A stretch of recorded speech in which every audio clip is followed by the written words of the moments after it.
আসসালামু আলাইকুম বন্ধুরা, আশা করি সবাই সুস্থ আছেন। বিশ্ব নেতৃত্ব একা দেওয়া যায় না। দ্বিতীয় বিশ্বযুদ্ধের পর এটা বুঝে গিয়েছিল যুক্তরাষ্ট্র, যার জন্য জাপান এবং জার্মানির মতো শত্রু রাষ্ট্রকেও বন্ধু বানিয়েছে, নিজের শক্তি বৃদ্ধি করেছে। চীনের বিষয়টাও ভিন্ন নয়। চীন ইরানকে শুধু মিত্র রাষ্ট্র নয়, ভবিষ্যৎ নেতৃত্বের কাঠামোয় গুরুত্বপূর্ণ অংশ মনে করে। আর এই জন্য ইরানকে কোনোভাবেই একা ছেড়ে দেবে না চীন। যদি যুক্তরাষ্ট্রের জাহাজে চীনের জাহাজ মিসাইল হামলা করে জাহাজ ডুবিয়ে দেয়, তাহলে যুক্তরাষ্ট্রের একটি ডেস্ট্রয়ারের মূল্য মাত্র 1 থেকে 2 বিলিয়ন মার্কিন ডলার। একটি বিমানবাহী রণতরীর মূল্য 10 থেকে 11 বিলিয়ন মার্কিন ডলার। যদি যুক্তরাষ্ট্রের সকল বিমানবাহী রণতরীয় হামলা করে ডুবিয়ে দেয় চীন, তার মূল্য হবে 110 বিলিয়ন ডলার বা 112 বিলিয়ন ডলার।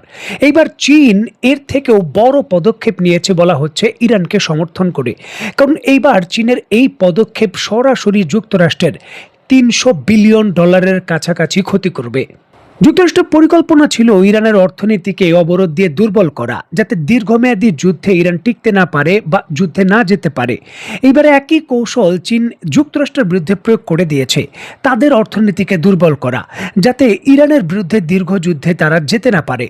দেখুন, এই পুরো বিষয়গুলো একটু টেকনিক্যাল জটিল বিষয়, ধাপে ধাপে আমি বিশ্লেষণ করব। ধৈর্য ধরে আপনারা দেখুন, তাহলে বুঝতে পারবেন। ভিডিওটি টেনে টেনে দেখলে বুঝতে পারবেন না। দেখুন, যুক্তরাষ্ট্র যখনই কোনো দেশের বিরুদ্ধে যুদ্ধে জড়ায়, তখন বিপুল পরিমাণের খরচ হয়। যেমন আফগানিস্তানের যুদ্ধে 8 ট্রিলিয়ন মার্কিন ডলার, ইরাকের যুদ্ধে 4-5 ট্রিলিয়ন মার্কিন ডলার, আর ইরানের বিরুদ্ধে সম্ভাব্য দীর্ঘমেয়াদী যুদ্ধে এর থেকে বেশি হতে পারে, 15 ট্রিলিয়ন ডলারও হতে পারে। যুক্তরাষ্ট্র এই বিশাল অর্থ তার নাগরিকদের উপর হঠাৎ করে চাপিয়ে দেয় না। যুক্তরাষ্ট্র পুরো যুদ্ধটাই করে টেকনিক্যাল ভাবে ঋণ নিয়ে, এবং এই ঋণের অর্থায়ন পৃথিবীর বহু দেশ করে থাকে। যুক্তরাষ্ট্র তাদের ট্রেজারি বন্ড বিক্রি করে এবং এর বিনিময়ে ওই দেশগুলোকে ঋণের সুদ দেয়। যেহেতু যুক্তরাষ্ট্র খুব শক্তিশালী দেশ, শক্তিশালী অর্থনীতি এবং তাদের কারেন্সি পৃথিবীতে চলে, এই জন্য কম সুদে তারা ঋণ পায়। পৃথিবীর অন্যান্য দেশের বন্ড বিক্রি করে ঋণ পেতে যেখানে প্রায় 10 থেকে 12% সুদ দিতে হবে, সেখানে যুক্তরাষ্ট্র মাত্র 2 থেকে 3% সুদ হারেই ট্রিলিয়ন ট্রিলিয়ন ডলার বন্ড বিক্রির অর্থ পায়। এই সকল বন্ড জার্মানির মতো দেশ, জাপানের মতো দেশ বা চীনের মতো দেশ ক্রয় করে। যুক্তরাষ্ট্রের বর্তমানে দেশীয় এবং বিদেশি ঋণের পরিমাণ প্রায় 40 ট্রিলিয়ন মার্কিন ডলার, এবং প্রতি বছর 1 ট্রিলিয়ন মার্কিন ডলারের বেশি তাদের শুধুমাত্র ঋণের সুদ দিতে হয়, যেটা সামরিক বাজেট থেকেও বেশি। যেহেতু এই 40 ট্রিলিয়ন মার্কিন ডলারের মধ্যে প্রায় 9.4 ট্রিলিয়ন মার্কিন ডলার বিদেশি দেশগুলো বন্ডের মাধ্যমে ঋণ দিয়েছে যুক্তরাষ্ট্রকে।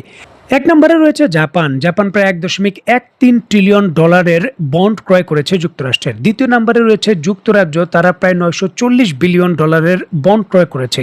আর তৃতীয় নম্বরে ছিল চীন, তাদেরও প্রায় 1 ট্রিলিয়ন ডলারের কাছাকাছি। আশঙ্কা করা হচ্ছিল সময় বুঝে যদি চীন এই বন্ড বিক্রি করে দেয় এবং নতুন করে যুক্তরাষ্ট্রের বন্ড না ক্রয় করে, তাহলে যুক্তরাষ্ট্রের অর্থনীতিতে বড় ধাক্কা খাবে এবং তাদের অতিরিক্ত সুদে যুদ্ধের ব্যয়ও বাড়বে।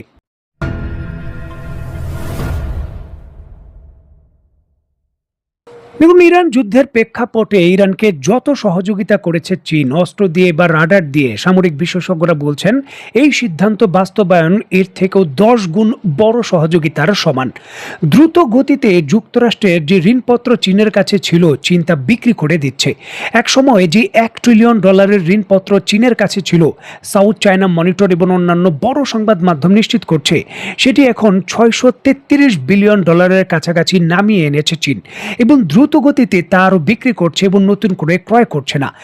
জেপি মর্গানের মতো বড় আর্থিক বিশ্লেষণ প্রতিষ্ঠান বলছে, হঠাৎ করে চীনের এই পদক্ষেপের কারণে যুক্তরাষ্ট্রের প্রতি 300 বিলিয়ন ডলার বন্ডের বাড়তি সরবরাহ সুদের হার 0.33 বেসিক পয়েন্ট বাড়বে।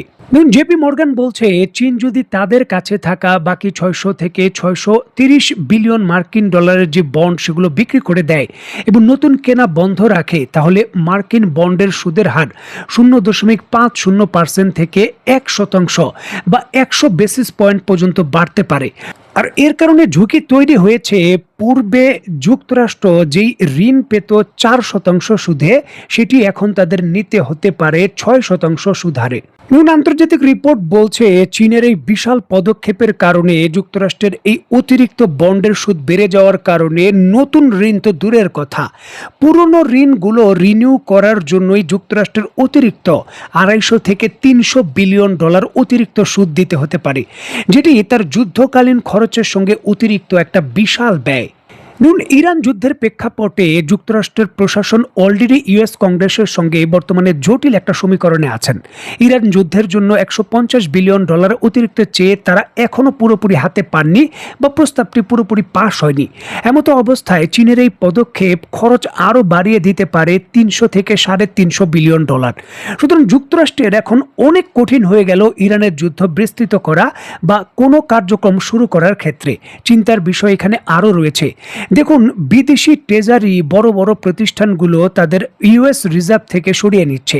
দেখুন, যুক্তরাষ্ট্রের ইউএস রিজার্ভে চীনের এর পূর্বে $1 ট্রিলিয়ন ছিল শুধুমাত্র এই ট্রেজারি ডিপার্টমেন্টে, যেখান থেকে চীন তাদের রিজার্ভ সরিয়ে নিচ্ছে।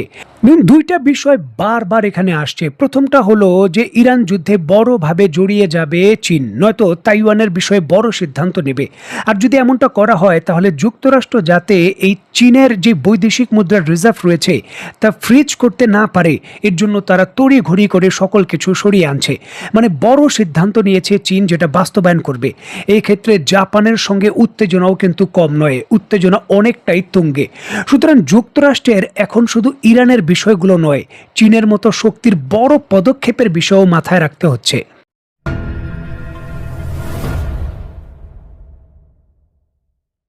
দেখুন, অত্যন্ত স্পর্শকাতর সময়ে 60 দিনের যুদ্ধবিরতির সময়সীমা শেষ হয়ে গেছে। সংযুক্ত আরব আমিরাতে মিসাইল হামলার ঘটনাও ঘটেছে। যে কোনো মুহূর্তে যুদ্ধ পরিস্থিতি আঞ্চলিক বড় রূপ নিতে পারে। যুক্তরাষ্ট্র প্রস্তুতি নিচ্ছিল বড় ধরনের দীর্ঘমেয়াদী ইরানের যুদ্ধে তারা যাবে। আর ঠিক এমতো অবস্থায় চীনের হঠাৎ করে এই বড় সিদ্ধান্ত বাস্তবায়ন। দ্রুত গতিতে বন্ড বিক্রি তারা শুরু করে দিয়েছে, যার প্রভাব অন্যান্য দেশকেও আতঙ্কিত করে ফেলতে পারে। সুতরাং যুক্তরাষ্ট্রের এখন ইরান যুদ্ধে বড় ভিত্তিতে জড়িয়ে যাওয়া মানে আরও খরচ বাড়া এবং অর্থের বিপুল পরিমাণের যে যোগানের বিষয়গুলো, তার মধ্যেও জটিলতা তৈরি হওয়া। সুতরাং ডোনাল্ড ট্রাম্প বলতে পারেন পূর্বে শুধু ইরান ইস্যুকে কেন্দ্র করে চাপে থাকলেও এখন চীনের মতো বড় শক্তির সম্পূর্ণভাবে জড়িয়ে যাওয়ার ক্ষেত্রে বড় ঝুঁকির বিষয়গুলো চিন্তা করতে হচ্ছে। আর এর প্রতিক্রিয়াও কিন্তু ডোনাল্ড ট্রাম্প বড় ভিত্তিতে দেখিয়েছেন। যুক্তরাষ্ট্রের অন্তত 30টি প্রতিষ্ঠান, যারা বিশ্ববিদ্যালয়ে 30টি বিশ্ববিদ্যালয়ে চীনা বিশ্ববিদ্যালয়ের সঙ্গে বিভিন্ন ধরনের গবেষণা কার্যক্রম করত, ডোনাল্ড ট্রাম্পের প্রশাসন পেন্টাগন তাদের আলটিমেটাম দিয়েছে যে দ্রুত সেই সকল গবেষণা কার্যক্রম থেকে সরে আসতে। চীনের সঙ্গে কোনো ধরনের যৌথভাবে বা চীনের বিশ্ববিদ্যালয়ের সঙ্গে যৌথভাবে যুক্তরাষ্ট্রের কোনো বিশ্ববিদ্যালয়ে কোনো গবেষণা কার্যক্রমে অংশগ্রহণ করতে পারবে না। দেখুন, যুক্তরাষ্ট্রের পক্ষ থেকে অভিযোগ করা হচ্ছে এই ধরনের প্রক্রিয়ার মাধ্যমে প্রযুক্তি চুরি হওয়ার বিষয়গুলো বারবার ঝুঁকি থাকে এবং চীন প্রযুক্তি চুরি করে নিয়ে যেতে পারে বা নিয়ে যায়। এই জন্যই তারা শক্তিশালী এই পদক্ষেপ নিয়েছে।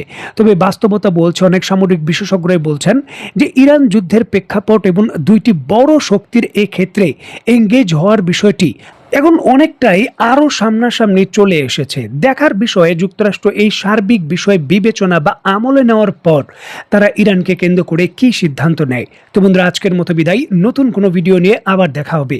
সেই পর্যন্ত সবাই ভালো থাকবেন, সুস্থ থাকবেন এবং বাংলাদেশকে ভালোবাসবেন। আল্লাহ হাফেজ।